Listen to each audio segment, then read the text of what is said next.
And I'm just going to stir it around. Now, ideally, we'd want to have the flavors meld for about 30 minutes before serving, so you'd make it a little bit in advance because it can marinate a little more deeply.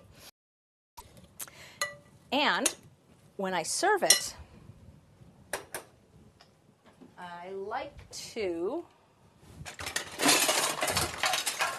put chopped peanuts on it. But what I like to do, I never put the peanuts on until right before I'm ready to serve it because it can get really wet and really mushy, and nobody likes a mushy nut. I like to use the unsalted, but the roasted peanuts. And again, if you're a raw foodist, I know you can find raw peanuts these days. I've seen them at Erewhon. But a really easy way to chop peanuts is, I love gadgets, anything that'll make my life easier. But these little food chopper, they're available everywhere. Just a couple of hits, you've got chopped nuts.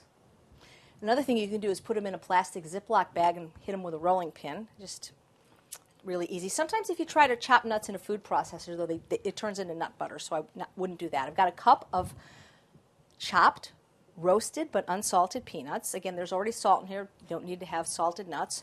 Pour it on top. Mix it up.